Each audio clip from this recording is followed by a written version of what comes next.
नमस्कार, आप देख रहे हैं इंडिया न्यूज का खास शो लीगली स्पीकिंग और मैं हूं आशीष सिन्हा। आज लीगली स्पीकिंग में हम बात करेंगे दिल्ली के मुख्यमंत्री अरविंद केजरीवाल को आखिर दिल्ली हाईकोर्ट ने फटकार क्यों लगाई। दिल्ली हाईकोर्ट नीति केस में गिरफ्तारी के बावजूद इस्तीफा न देकर व्यक्तिगत हित को राष्ट्रहित से ऊपर रख दिया। एक्टिंग चीफ जस्टिस मनमोहन और जस्टिस मनप्रीत प्रीतम सिंह अरोड़ा की डिवीजन बेंच ने तीखी टिप्पणी करते हुए कहा कि दिल्ली सरकार की दिलचस्पी सिर्फ सत्ता में बने रहने को है। सोशल ज्यूरिस्ट नाम संगठन खींचतान के कारण बच्चे टीन शेड में पढ़ने को मजबूर हैं। हाईकोर्ट ने दिल्ली सरकार में शहरी विकास मंत्री सौरभ भारद्वाज पर भी तल्ख टिप्पणी की। कोर्ट ने कहा कि सौरभ ने छात्रों की हालात पर आंखें मूंद ली हैं। आज इसी विषय पर हम चर्चा करेंगे। हमारे साथ हमारे 3 खास मेहमान जुड़ेंगे। हमारे साथ अशोक अग्रवाल जी जुड़ेंगे जो इस मामले में। अशोक अग्रवाल जी, मैं आपके पास आना चाहूंगा। अशोक अग्रवाल जी, कल मामले की सुनवाई के दौरान ऐसे क्या हालात आन पड़े कि दिल्ली हाईकोर्ट को यहां तक कहना पड़ा कि अरविंद केजरीवाल ने अपने हित को राष्ट्र हित से ऊपर रख दिया है? देखिए, बच्चों के मामले हैं और ये हमारे बच्चे हैं और जो नहीं है और घर के लोग इनको बजाय काम पे ना भेजने के स्कूल भेज देते हैं, शायद वो उनकी जिम्मेदारी पूरी हो जाती है। अब सरकार की जिम्मेदारी होती है इनको शिक्षा देना और शिक्षा इनका जो है मूल अधिकार है। राइट टू एजुकेशन एक्ट से भी इनको जो है सारी सुविधा मिलनी चाहिए। अभी दुख की बात यह है कि ये सेशन 24-25 का शुरू हो गया है तो 10 लाख बच्चे जो दिल्ली सरकार में पहली क्लास से 8वीं तक हैं और जो एमसीडी में पहली क्लास से 5वीं तक हैं, उनको पिछले साल भी जो है यूनिफॉर्म नहीं मिली है। एमसीडी के अंदर 5 लाख बच्चों को है और किताबें नहीं मिली है 2-2.5 लाख बच्चों को है। राइटिंग मटेरियल नहीं मिला है क्योंकि वो कहते हैं अकाउंट नहीं खुला है। 70,000 के करीब दिल्ली गवर्नमेंट के अंदर बच्चे हैं जिनके कहते हैं अकाउंट नहीं, अभी तक किताबें नहीं मिली है। तो बगैर किताबें मैं स्कूल में जाता हूँ, देखता हूँ बच्चे जो खाली बैठे हुए हैं, किताब ही नहीं है उनके पास। तो ये इशू लेकर जो है सरकार कोर्ट जो है वो काफी गंभीर हो गई। और जब कोर्ट ने दिल्ली सरकार से पूछा कि भाई तुम ये समस्या को हल करो, तो कहने लगे क्योंकि स्टैंडिंग कमेटी नहीं बनी। तो कोर्ट ने कहा कि ऐसे तो वैक्यूम क्रिएट हो गया और ये हम नहीं देख सकते, वैक्यूम का कोई मतलब नहीं है, तो हम इसमें एक्शन लेंगे। तो अब मुझे उम्मीद है कि सोमवार को कोई बहुत ही सरप्राइज करने वाला जो है, चौंकाने वाला कोई फैसला आने वाला है। अशोक जी, जो हाईकोर्ट के ऑब्जर्वेशन थे वो मैं अपने दर्शकों को बता दूं। हाईकोर्ट ने कहा कि आपको केजरीवाल ने राष्ट्र हित को निजी हित को प्राथमिकता दी है, ना कि राष्ट्र हित को प्राथमिकता दी है। ये टिप्पणी कब की अशोक जी? ये कल ही टिप्पणी करी उन्होंने, जब वो मजबूर हो गए कि भाई ये तो कुछ करने वाले हैं नहीं है और बच्चों को हम देख नहीं सकते हैं ये, क्योंकि फंडामेंटल राइट वायलेट हो रहे हैं। तो उनको इस सिचुएशन के अंदर और दिल्ली सरकार और एमसीडी कुछ करने को तैयार नहीं है, तो ऐसी स्थिति में उन्होंने ये टिप्पणी करी। स्वाभाविक है ये और ये सही बात है कि बच्चों का इंटरेस्ट तो अब बच्चों का इंटरेस्ट देखें तो पिछले साल ही इनको यूनिफॉर्म नहीं दिया आपने के पास, तो आप प्रमोट कैसे कर देते हो? इसका मतलब आप सिर्फ ड्रामा कर रहे हो। जो आप एडवर्टाइजमेंट देते हो कि हम वर्ल्ड क्लास स्कूल है, तो सच्चाई तो बिल्कुल उल्टी है इसकी। यहाँ तो अशोक सर, क्या ये माना जाए कि ये केवल बात विज्ञापन तक ही सीमित है क्या? नहीं, ये टोटली विज्ञापन ही है। लेकिन आप देखिए ना, यहाँ कम से कम 1 लाख बच्चा जो नॉर्थ ईस्ट के अंदर है, वो पिछले 3 साल से उनके साथ क्या जाती हो रही है कि बच्चों को या तो 2 घंटे के लिए पढ़ाई के लिए बुलाते हैं या अल्टरनेट डेज के लिए बुलाते हैं जी। अब आप समझो कि उनकी पढ़ाई का पिछले 3 साल से क्या हुआ होगा, कितने फेल हो गए बच्चे। ये तुम्हारी जिम्मेदारी है नए स्कूल बनाना, वो तुम कुछ करने वाले नहीं हो, इसलिए वो एडवर्टाइजमेंट में बिजी है ना। वो जिस बदलाव की बात कर रहे थे वो बदलाव ग्राउंड पर दिख नहीं रहा है। संजय पाठक जी, एक दौर मुझे याद है जब एमसीडी में बीजेपी हुआ करती थी, सब सरकार की तरफ से ये कहा जाता था, दिल्ली सरकार की तरफ से, कि ये बीजेपी वाले हमें काम नहीं करने। मनोज जी, किसकी सरकार थी क्या थी उस पर तो मैं टिप्पणी नहीं करना चाहूँगा। लेकिन पहले मैं एक करेक्ट कर दूं, आपने थोड़ी देर पहले एक स्टेटमेंट दिया कि चीफ जस्टिस साहब ने ये कहा कि केजरीवाल इस्तीफा नहीं देके देश के खिलाफ काम कर रहे हैं, तो ऐसा नाम लेके उन्होंने कोई टिप्पणी नहीं की। उसका अर्थ आप निकाल सकते हैं। अब हम आते हैं असली मुद्दे पे। एक स्वायत्त शासी संस्था है जिसका निर्माण एमसीडी एक्ट के तहत हुआ है। उस एक्ट के तहत 3 तरह की अथॉरिटी हैं, एक स्टैंडिंग कमेटी, दूसरी वार्ड्स कमेटी और तीसरा होता है कमिश्नर। तो स्टैंडिंग कमेटी और वार्ड कमेटी तो ये चुने हुए जो इलेक्टेड रिप्रेजेंटेटिव हैं इनसे बनती है, लेकिन जो कमिश्नर है उसका सरकार की, क्योंकि एमसीडी एक्ट में स्टैंडिंग कमेटी को बहुत सारी पावर है। एक तरह से कहिए कि वो मूलभूत पॉलिसी लेइंग डाउन बॉडी है, और बजट वगैरह उसका देना, पैसे खर्च करना, ये सब जब स्टैंडिंग कमेटी अथराइज करती है तो कोई भी पैसा कमिश्नर निकाल सकता है। ये फाइनेंशियल मैटर है, तो इसमें थोड़ी दुविधा और परेशानी तो है। कोई भी आदमी कभी भी चाहे कोई भी पैसा नहीं निकाल सकता, वो कानून की प्रक्रिया का पालन करेगा। लेकिन एक बार जब एमसीडी चुनाव हो गए और चुनाव होने के बाद इनकी जिम्मेदारी थी, जो लोग चुन के आए, कि वो, और जो ये जवाब था जिसकी वजह से कोर्ट का क्रोधित होना या दुखी होना स्वाभाविक था, कि आप ये बोलें कि जी हमारा चीफ मिनिस्टर अवेलेबल नहीं है इसलिए पॉलिसी पैरालिसिस हो जाएगा, तो ऐसा तो हो नहीं सकता। पहली चीज तो चीफ मिनिस्टर का यहाँ कोई सीधा सीधा रोल नहीं है। ये जो कमेटीज स्कूल है और कक्षा 1 से लेके 8 तक बच्चों को शिक्षा का मूलभूत अधिकार है जो हमारे संविधान में दिया गया है, तो ये उन बच्चों के मूलभूत अधिकारों का प्रश्न है। तो कोर्ट का चिंतित होना स्वाभाविक है, इस वजह से ये तीखी टिप्पणियां आई। बात धन की है, वो आपके चीफ अकाउंट ऑफिसर के जरिए हो सकता है। इसमें ऐसी कोई समस्या नहीं है कि आपका चीफ मिनिस्टर। संजय पाठक जी, मैं दिल्ली सरकार के वकील का स्टेटमेंट पढ़ के आपको सुनाता हूं जो उन्होंने अदालत में कहा। दिल्ली सरकार के वकील ने कहा कि सौरभ भारद्वाज से उन्हें निर्देश मिला है कि एमसीडी की स्थायी समिति की गैर मौजूदगी में किसी उपयुक्त पदाधिकारी को शक्तियां सौंपने के लिए मुख्यमंत्री की सहमति की जरूरत होगी, जो अभी हिरासत में है, और ये टिप्पणियां जो उनकी सहमति के नहीं हो सकती। देखिए, हर विभाग, भले एमसीडी हो, उसका कोई एक नोडल मिनिस्ट्री होगी, और जो मुख्यमंत्री दिल्ली के हैं उनके पास कोई मिनिस्ट्री नहीं है, तो सबको पता है। तो कोई ना कोई मिनिस्टर इंचार्ज है जो इस पर निर्णय ले सकता है, और अगर वो निर्णय नहीं ले सकता है तो आप बच्चों की पढ़ाई जैसे जो उनका संवैधानिक मूल्य करेगा, वो पैसा निकालेगा और खर्च करेगा। अब चूंकि एमसीडी का कमिश्नर सेंट्रल गवर्नमेंट से अपॉइंट किया हुआ, यहाँ पे देखिए एक बड़ी मूलभूत समस्या इस वजह से आ रही है। केंद्र सरकार और दिल्ली सरकार के बीच में टसल जग जाहिर है, जिसको आप एलजी वर्सेस दिल्ली गवर्नमेंट कह सकते हैं। तो यहाँ पे ये समस्या आ रही है कि अगर, क्योंकि समस्या देखिए, हम इनको वर्दी दे रहे हैं और इनको ये दे रहे हैं, हमारा नाम हो जाए। अगर वो सीधे सीधे आपके कमिश्नर के जरिए पैसा जाता है और काम होता है, तो एलजी क्लेम कर सकते हैं कि केंद्र सरकार के जरिए देखिए इतना बढ़िया काम हो रहा है। तो भाई, क्रेडिट के लिए आप मत लड़िए। मतलब एक कानूनविद होने के नाते, कानून के जानकार होने के नाते मैं कहूंगा कि बच्चों की पढ़ाई जैसे विषय पे ये क्रेडिट की लड़ाई नहीं होनी चाहिए। एलजी पर फोड़ रही है, कह रही है कि नहीं भाई, एलजी साहब की वजह से ही ये सारी चीजें, दिक्कतें आ रही हैं। अब एलजी साहब की भूमिका यहाँ पर कहां से आ रही है, दर्शकों को ये समझाइए आप। बिल्कुल, देखिए यहाँ पर मैं आपको ये बताना चाहूँगा, जैसा कि अभी संजय जी ने कहा कि राइट टू एजुकेशन एक मूलभूत अधिकार है, तो ये जो सेंटर की और जो दिल्ली सरकार की जो आपस की लड़ाई है, इसमें किसी भी तरह बच्चों के भविष्य पर असर नहीं आना चाहिए। आप देखिए, फ्राइडे को जब कोर्ट में हियरिंग के समय अपना रुख पलटते हुए बोला कि even a formal request of the municipal commissioner, even a formal request of the municipal commissioner would do without any civic standing committee। तो ये है, अब दिल्ली के ऊपर डाल रही है ये सेंटर पर, क्योंकि जो म्युनिसिपल कमिश्नर है वो एक आईएएस ऑफिसर है, वो केंद्र द्वारा निर्धारित होते हैं। तो यहाँ पर ये जो आपस की टसल है, इसको लेकर यहाँ बच्चों के भविष्य के साथ खिलवाड़ कर रहे हैं। अब यहाँ पर जैसा कोर्ट ने, माननीय कोर्ट ने ये बोला कि आप अपने निजी हितों को आप सर्वोपरि रख रहे हैं और आप अपने राष्ट्र हित को आप नीचे कर रहे हैं।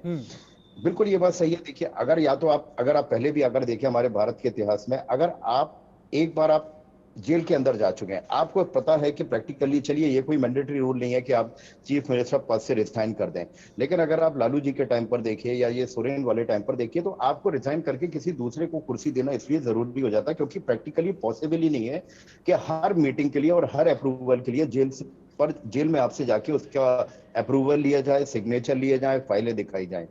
तो ये तो सबसे पहले ये देखा जाए तो ये हमारे सीएम साहब की जो दिल्ली में है, उनकी एक तरीके से ये थोड़ी जिद्दी है कि भाई हम अपना पद छोड़ेंगे नहीं, भले ही दिल्ली की जनता या बच्चे इसको सफर करते रहें।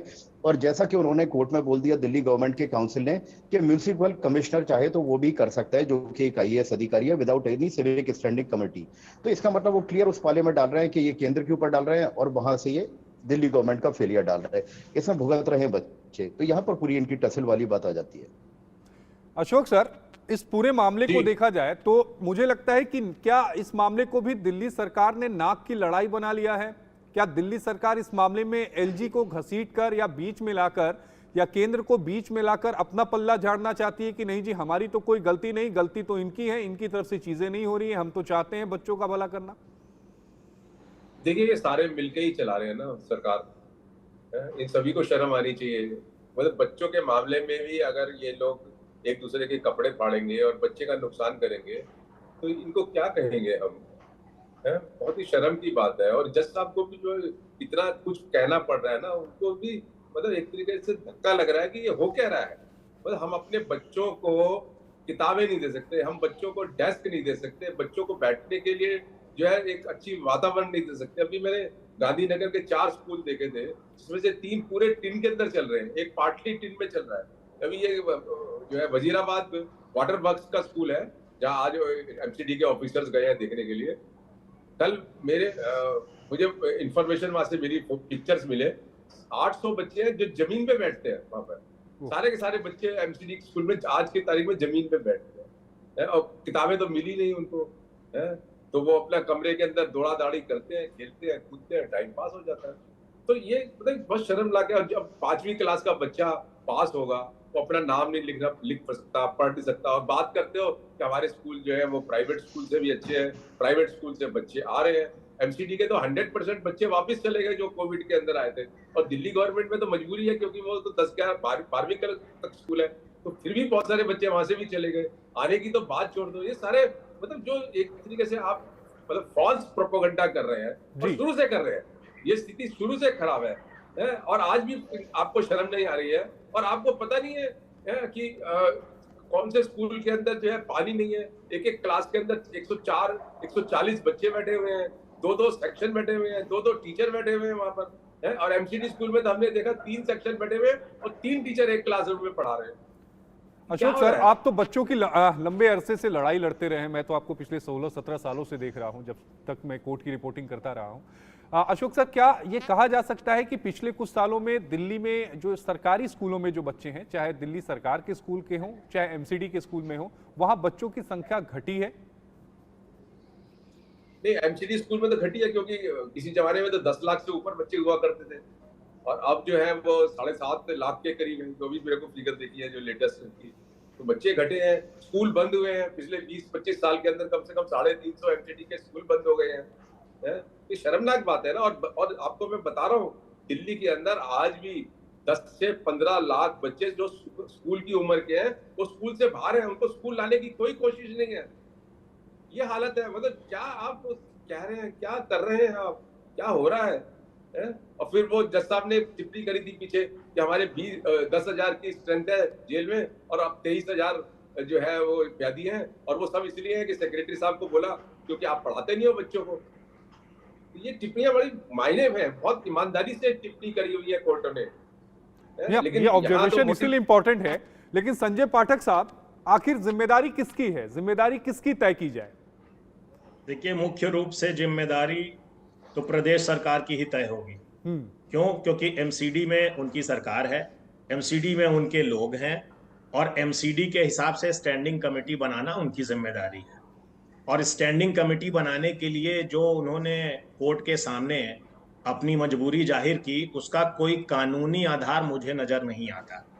दूसरी बात, अगर आपका मुख्यमंत्री जेल में है तो वो अपनी पिटीशंस के लिए और अपने तमाम कामों के लिए रोज इंस्ट्रक्शन दे रहा, उनकी रोज पिटीशंस भी लग जा रही हैं, उनके सारी एप्लीकेशंस भी लग रही हैं।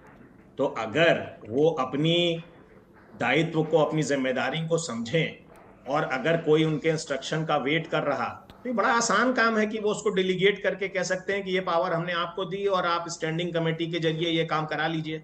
क्योंकि इसमें देखिए, विधिक बाधा इसमें यही है कि बिना स्टैंडिंग कमेटी के वो पैसा निकल के आगे नहीं जा सकता।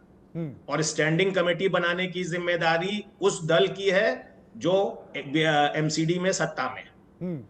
तो जिम्मेदारी तो मुख्य रूप से, मूलभूत रूप से आम आदमी पार्टी की बनती है आज की डेट में।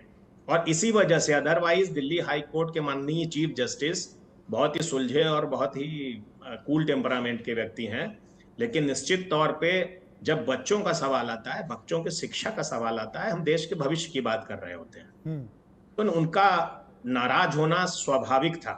और इस वजह से उन्होंने, हो सकता है कुछ ऐसी बातें हों जो शायद कुछ लोगों को लगे कि उनको नहीं बोलनी चाहिए थी, वो अपनी जगह है, लेकिन उनकी चिंता जो थी, उसका जो मूलभूत क्रक्स कहते हैं, क्रक्स उनका जेन्युइन था कि आप लोग अपनी आपसी लड़ाई में बच्चों को बंधक बना के रखे हुए हैं, ये ठीक नहीं है।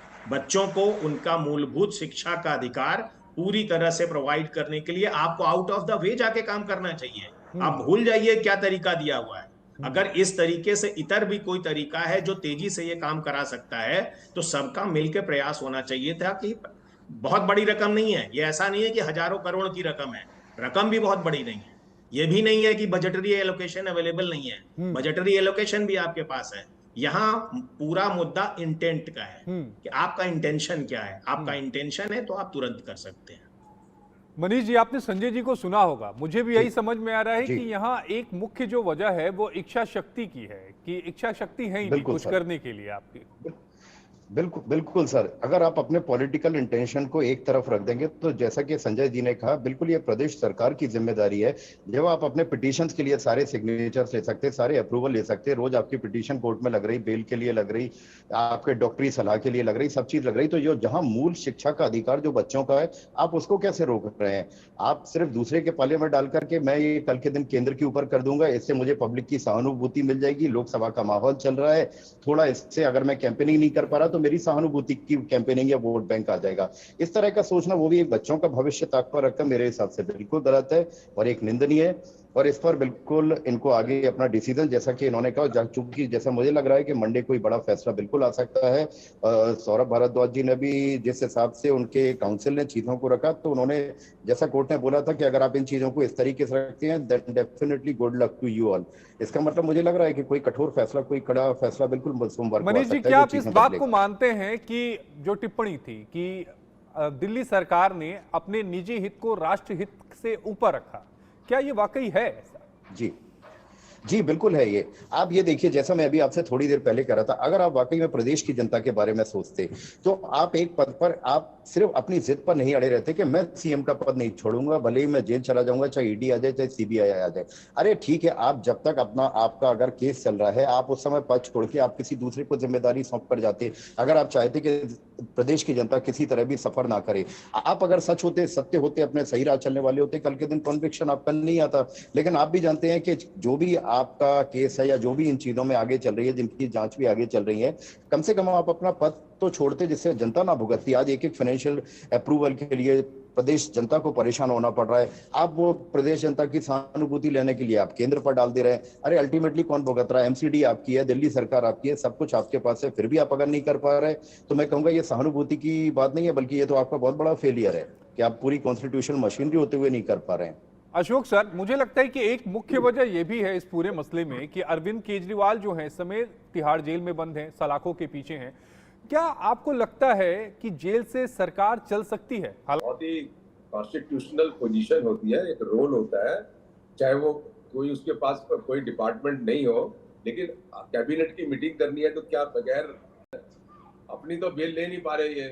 इन्होंने कहा सिस्टम ही पैरालाइज कर दो, जनता इनके साथ नहीं है, तो गवर्नमेंट को पैरालाइज कर दिया है। इसलिए ये रिजल्ट हो रहा है कि बच्चों को किताबें नहीं मिल रही है। और दूसरा ये है कि मेरा जो अनुभव बच्चे हैं, इसलिए एक पूरा का पूरा भेदभाव वाला जो फीलिंग है ना, वो भी पूरी तरीके से नजर आता है। तो ये जो आम आदमी पार्टी वाले इतना प्रोपेगेंडा करते हैं कि हमें चिंता है, तो चिंता तो इनमें और इसमें उसमें और दुनिया भर का प्रोपेगेंडा कर रहे हैं, डेली प्रोपेगेंडा कर रहे हैं। करोड़ों रुपया आपने एडवर्टाइजमेंट पे खर्च कर दिया और आपके बच्चे टूटे हुए डेस्क के ऊपर बैठे हुए हैं, पानी नहीं है, गंदगी है, पंखे नहीं चल। मुझे लगता है भारतीय इतिहास में पहली बार है कि कोई मुख्यमंत्री जेल से अपनी सरकार चला रहा है। हमने कई उदाहरण देखे, चाहे जयललिता हो, चाहे BS येदियुरप्पा हो, चाहे हेमंत सोरेन हो, चाहे लालू प्रसाद यादव, इस पे तो हम चर्चा कर ही रहे हैं। जो दूसरे दिल्ली में मुद्दे हैं, चूंकि गर्मियां पड़ी हैं, आने वाले समय में बिजली संकट भी होगा, पानी की समस्या भी होगी। दिल्ली के कई ऐसे इलाके हैं, संगम विहार वगैरह, जहां पर टैंकरों से पानी पहुंचाया जाता है। सवाल में बहुत सारे सवाल हैं। तो पहला जो आपने ये कहा कि ये हमारे देश का शायद पहला मामला है जिसमें कि कोई मुख्यमंत्री जेल में है और उसकी सरकार बाहर चल रही है। इस बात में बिल्कुल सच्चाई है कि सरकार चलाने के लिए जिस तरह का समय देना और जिस तरह का इन्वॉल्वमेंट चाहिए वो जेल में बंद व्यक्ति नहीं देते, इसमें भी कोई दो राय नहीं है। कर सकते हैं, अपना डिप्टी बना सकते हैं, ये सारे ऑप्शन उनके सामने ओपन है। बाकी अब ये उनका पॉलिटिकल निर्णय है, उनकी पार्टी का पॉलिटिकल निर्णय है कि वो उनको चीफ मिनिस्टर बनाए रखना चाहते हैं, क्योंकि एक्ट तो नहीं है, हाँ टाइटुलर है, टाइटल के तौर पे आपके पास चीफ मिनिस्टरशिप है। तो निश्चित तौर पे जहां पे ग्राउंड पे आपकी जरूरत है, छोटी छोटी बातें हैं जिनका डिस्कस लेता है, तो निश्चित तौर पे ये चीजें उनको नहीं मिल सकती। तो इसमें समस्या तो निश्चित आएगी, पर इस पे उनको गंभीरता से विचार करना चाहिए। अब मुझे लगता है बिल्कुल, ये पूरा definite- आबकारी नीति की अगर हम जी। बात कर लें तो इतनी आसानी से जमानत मिलती इस मामले में दिख नहीं रही है, क्योंकि ये वही मामला है जिसमें 13 महीने से मनीष जी इस समय जो है वो जेल में हैं। अगर संजय सिंह की बात करें तो संजय सिंह के खिलाफ केवल ईडी का मामला था, 6 महीने के बाद उनको जमानत मिल गई। लेकिन मनीष पर मुझे लगता है, जिसे किंगपिन कहा जाए, इतना संभव नहीं है कि इतनी जल्दी जमानत मिल जाए या इतनी जल्दी जेल से रिहा हो जाए। तो ऐसे में दिल्ली का भविष्य, दिल्ली सरकार का भविष्य आप कैसा देख रहे हैं? देखिए आशीष जी, आप बिल्कुल ये बात ठीक कह रहे हैं। अगर आपको याद होगा लास्ट हियरिंग में जब इस पर हुआ था, कोर्ट ने क्लियर बोल दिया था कि सारे साक्ष्य, सारे एविडेंस जो हैं जो इनके खिलाफ हैं केजरीवाल जी, चीजें जो कार्यवाही होती है अपनी कानूनी वो धीरे धीरे चल रही है। लेकिन जिस हिसाब से साक्ष्य एविडेंस जो ऑन रिकॉर्ड पर उन्होंने, कोर्ट ने बोल दिया कि ये आपके अगेंस्ट में है, तो अभी बेल का पहली चीज कोई सूरत नजर, जब ये अपनी पावर्स किसी को डेलीगेट करें या ये अपना पद छोड़कर अपना आगे किसी को सीएम पद के लिए अपना बनाए, इन्हीं की पार्टी से अगर ये बनाना चाहें, या फिर 30 आवर्स को यूनियन के डायरेक्शन को अगर आप फॉलो नहीं कर पाते हैं तो राष्ट्रपति शासन बैठता है। 356 भी कहता है, जो कि कोर्ट ने खुद बोला है कि फेलियर ऑफ कॉन्स्टिट्यूशनल मशीनरी हो रहा है, पैरालाइज वर्ड बोला है। तो 356 क्लियर बोलता है कि लेता हूं, समय की कमी है, 1 मिनट बचा है। अशोक सर, सोमवार को क्या कुछ होगा इस पूरे मसले पर? आखिरी सवाल। नहीं, उससे पहले मैं एक चीज ये बताना चाहता हूँ कि ये सिर्फ स्कूल में ही प्रॉब्लम नहीं है। इनके अंदर रहने से दूसरे रेजोल्यूशन खुद many urgent works of MCD are stalled.